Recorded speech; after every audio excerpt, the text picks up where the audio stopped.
इन्क्लाब news live. Bharatiya Janata पक्षातून बोलतोय.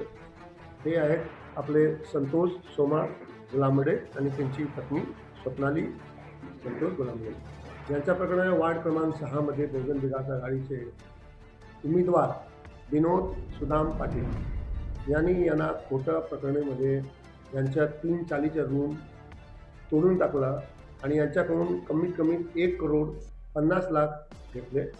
1,50,00,000 रुपये यांच्याकडून घेतले आणि यांना 6 रूम अनधिकृत बिल्डिंगमध्ये दिला आहे.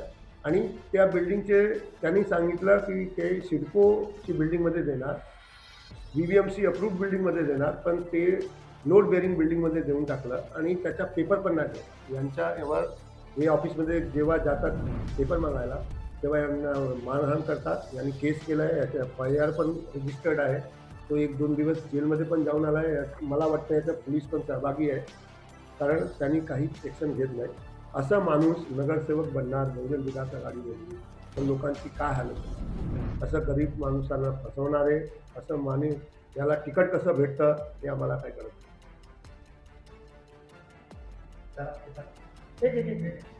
अगर तुम्हें एक्सप्लेन कर, ठीक है. अब उसमें बोलो कि इनके साथ क्या हुआ है ये आप. आता मला पेपर तरी द्या, एवढे माझे पैसे गेले तुमच्याकडे. तर बोलते कसले तुले पेपर, काय तू मोठा काय भाई हे समजतोस काय, मोठं तुला कुठे जायचं तिकडे जा, मी काय करायचं तुला काय देणार नाही. आणि ऑफिसमध्ये मला मारझोड केली, विनोद सुदाम पाटीलनी मारझोड केली. विनोद सुदाम पाटीलनी मारझोड केली. परत आणखी मला जसं मी बिल्डिंगमध्ये जातो तिथून मला घरातून खेचलं बाहेर आणि रस्त्यातून आणून मारलं, जाम मारले मला. आणि तिथून मग मी पोलीस स्टेशनला गेलो, पोलीस केस वगैरे केली. नंतर त्या गुन्ह्यामध्ये ते 2 दिवस आतमध्ये पण होते जेलमध्ये. नंतर वसईला गेले सिव्हिल कोर्टामध्ये, तिथून मग त्यांनी जामीन घेतला आणि तिथपासून ते बाहेर आहेत. पण आता मला भीती वाटते, जर अशा माणसाला जर आपण नगरसेवक निवडून दिलं तर पुढच्या आमच्या गरीब माणसांचं काय होईल. बोला ताई, काय बोलत. माझ्या मिस्टरांना ऑफिसमध्ये मारली आणि मी तिथे होती. तर मी विचारलं त्यांना माझ्या मिस्टरांना का मारली, आम्ही कागदपत्र रूमचे मागायला आलोत ना, तर मारायचा काय संबंध येतोय. तर बोलतो चालते वा तिथून बिल्डिंग मधनं पण निघून जा म्हणून. हा तर आहे अजिबात विरारमध्ये तुझा तोंड नाही दिसलं पाहिजे. इथे आम्ही तू दिसणार नाही इथे असं आम्हाला धमकी द्यायला लागला. मग मी त्याची बायको नगरसेविका होती, तर मी तिला फोन केला की असं बोलते, त्यांचे कागदपत्र द्यायला तयार नाही. तर ती बोलली असं कुठे बोललं झालं का. मी बोलली बोललं म्हणजे झालं मॅडम, आम्ही तुम्हाला सांगतो की तुमचे मिस्टर तुम्ही नगरसेविका आहेत, मग आम्हाला पण मदत करायला पाहिजे ना.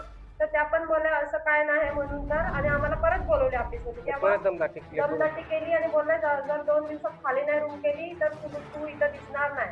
मग आम्ही काय इथे ना सामान्य माणसाने आम्ही इथे राहायचं नाही का, असा आम्हाला प्रश्न पडला आता. आणि आमचे एवढी करोडो गेलेत, मग आम्हाला रूम तरी नावावरती करून देत नाही. आणि तुम्ही जनतेसाठी करणार की सामान्य माणसासाठी करायला पाहिजे ना काहीतरी. ये घटना कब की है, कब आपने इनको पैसे दिए थे और कितना टाइम हुआ है. हम लोग 2013 से उनको पैसा दे रहे थे, 2017 तक 1 करोड़ 8 लाख हो गया पूरा पैसा. 2017 में घर पे आके और वो जो बिल्डिंग ऐसी बनाए, जो अभी जो बिल्डिंग है उसमें ना घरपट्टी है ना कुछ, पानी पट्टी है और कुछ भी नहीं है, सब पूरा आनंदित काम है. आप सब देख सकते हैं. माझ्या नवऱ्याने त्यांनी कल्पटी पकडली, मग मी तिथे बघू शकत नाही. मी पण मारली त्याला. तर त्याने वडत माझ्या मिस्टरांची हात वडत खाली आणलं दादरावरून आणि मी पाठवून गेली. तर माझे पण कपडे खेचला त्याने, पंकज पाटीलनी. पंकज चिंतामण आणि पाटील मी जाऊन पोलीस स्टेशन मध्ये, आपला विरार स्टेशनला पोलीस स्टेशन आहे, तिथे बोलली. तर तिथे बोलले हा आम्ही घेतो नोंदणी करून. तर बनकर साहेब होते, बनकर साहेबच्या हातामध्ये केस गेली होती. तरी पण आमच्याकडे काय लक्ष दिलं नाही, न्याय मिळाला नाही. न्याय मिळाला नाही. एवढ्या वर्ष आम्ही आता कोर्ट कचेरी करतोय, तरी पण अजून आमचा काही निकालच लागत नाही. आणि कोर्टामध्ये केस असताना सुद्धा महानगरपालिकेत उमेदवार म्हणून आहे निवडणुकीमध्ये, लोकांना मतदारांना काय सांगाल. आम्ही एकच सांगतो की अशा माणसाला निवडून देऊ नका. की आपली ते स्वतःला शाळे एवढे समजतात की आमचा गाव कोणापासून झालं गाव, की आम्ही सामान्य लोकांनी तुमच्या जमिनीवरती रूम बांधले. आम्ही घेतो, आम्ही दागिने विकून जमीन विकून गावावरून आम्ही इथे रूम घेतलं की आपल्या एक मुलाबाळांना एक आधार पाहिजे म्हणून आम्ही एक रूम घेतली. आणि तुम्ही काय होतात तेव्हा, काय होतात, काहीच नव्हतं, पूर्ण खाडी होती. हे तुम्ही आमच्या जोरती, आम्ही मराठी माणसं येऊन इकडे मुंबईला येऊन रूम आमच्या मुले घेतलात तुम्ही. आणि आता तुम्ही दादागिरी आमच्यावरतीच करता की इथून निघून जायचं म्हणून. म्हणजे मराठी माणसावरतीच तुम्ही अन्याय करताय. यांना काय निवडून द्यायचे काय मतलब नाही अजिबात. आम्हाला उलटे बोलतात की तुम्ही निघून जावा. निघून का जायचं? आम्ही काय खोटे असे पैसे दिले आणि या पक्षांनी तरी यांना वोटिंग निवडणुकीसाठी नगरसेवक पदासाठी उभी तरी कसं तिकीट तरी कसं अशा माणसाला अशा माणसावर ते गुन्हेगार आहेत, हे गुन्हेगार आहेत, गुन्हेगार प्रवृत्तीचे आहेत आणि अशा माणसाला तुम्ही उभे करता तुम्ही. अजून पण किती लोक आहेत तो त्या लोकांना दाबतो की तुम्ही बोलू हा, आणि कोण बोलायला गेलं का रूम खाली कर, ऑफिसमध्ये बोलवतो, दमदाटी वगैरे करतो, मारतो वगैरे आणि रूम खाली करा. समजा आता गरीब लोकांचे 5 लाख रुपये तर त्यातले त्याला तो 3 लाख कापून घेणार आणि 2 लाख रुपये हातामध्ये देतो. असे पाहिजे तर तुम्हाला अजून पण माणसं अजून दाखवतो. असे आमचे माझे खर्च झाले 25 लाख. मी तुमच्या 16-17 जण अशी माणसं रूम खाली करून गेलेत. तर आम्ही म्हटलं आम्हाला काय त्याचे घेणं देणं नाही. आमचे 25 लाख गेले ते आम्हाला कागदपत्र द्या, आम्हाला रूम द्या. त्याच्यासाठी पण त्यांनी नामभेटी केलेली आम्हाला भरपूर आम्हाला टॉर्चर केलं त्यांनी. पुन्हा बोलतो मी तुमच्यापासून 25 लाख कापून घेणार. माझे पोलिसांमध्ये वगैरे पैसे द्यायला लागले मला, पोलिसांना पैसे द्यायला लागले मला, माझे 25 लाख गेले. अशी त्याची मिसेस पण बोलते, हेमांगी विनोद पाटील, आणि हा पण बोलतो की विनोद सुदाम पाटील की मी तुमच्यापासून 25 लाख रुपये कापून घेणार. अरे आम्ही कशाला कापून देणार? माझ्यापासून कशाला पैसा कापून घेणार? तू गुन्हा तू केलेस आणि तुझ्यामुळे आम्ही पोलिसांमध्ये गेलो. तू जर असं जर केलं तर आम्ही गेलो असतो का? पैसा आम्ही कुठे जाणार एवढे? आमच्या काय आम्हाला काय व्हॅल्यूच नाही का एवढे पैसे देऊन? माझे मिस्टर काय रात्री सकाळी जातात रात्री येतात. उद्या काय बरं वाईट झालं तर हा विनोद पाटील जबाबदार घेईल का? तोच मारणार आहे आम्हाला. आणि तोच त्यांनी धमकी पण दिली तशी की तू हॉस्पिटलमध्ये जा. माझ्या नवऱ्याचं काय बरं वाईट झाला तर मी विनोद सुदाम पाटीलला जबाबदारी ठरवणार आहे. माझ्या नवऱ्यावर उद्या काय कोणी पण नका लागू दे. माझ्या नवऱ्याला काय झालं मी विनोद पाटीलला सांगणार की यानेच केलं म्हणून काहीतरी. अच्छा, ये जो स्टेटमेंट आज आप लोग दे रहे हैं किसी के दबाव में आके दे रहे हैं क्या? नहीं दबाव में हमारे को कोई ऐसा सपोर्ट भी नहीं मिला. हम लोग गरीब आदमी, हम लोग सुबह 9 बजे उठते हैं, रात को 12 बजे काम से आते हैं. हमारे को ऐसा किसी का सपोर्ट नहीं मिला.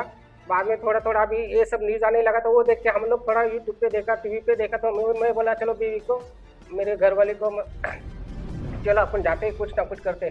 तो इधर आप मिले और हमको न्याय मिले ऐसे मैं अपेक्षा करता हूँ. बस इतना मैं बोलना बहुत चाहता हूँ. अच्छा. आप कैलाश पाटिल के उनका प्रकरण तुम्ही पण त्याच्यामध्ये एक्सप्लेन करा. ठीक आहे? ओके. एक सेकंड हा, माईक आम्ही ट्रान्सफर करू. दादा, हो दादा,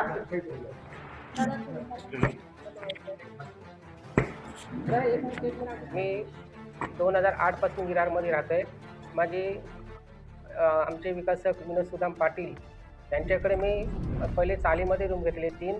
तर तिथे नंतर 2013ला त्यांनी बिल्डिंग बांधायला घेतली. बिल्डिंग बांधत असताना तिथे हे बोलले की CM नगरमध्ये तिथे असे भरपूर अनधिकृत काम आहेत जे अनलोडिंग आहेत. ते आता मी काय जास्त काही सांगू शकत नाही, तुम्ही जाऊन बघू शकता.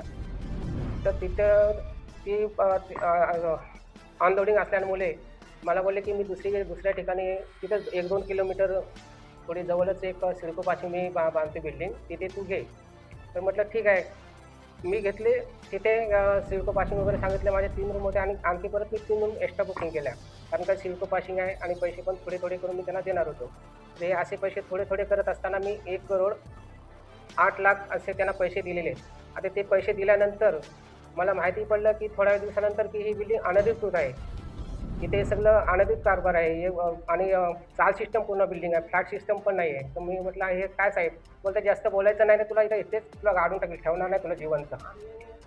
ऑफिसमध्ये गेलेलो जिवंत बोलतो ठेवणार नाही. तू बोलतो हॉस्पिटलमध्ये हात तयार ठेव, आम्ही गेलेलो हात तयार ठेव आणि माईक ताईला माईक. हात ठेवतो. आणि त्यानंतर मग मला तिथपासून 2 वेळा. अगली खबर प्राप्त करने के लिए चैनल को सब्सक्राइब करें, लाइक करें और शेयर करें और सपोर्ट करें निःशुल्क पत्रकारिता का. जय हिंद, जय महाराष्ट्र.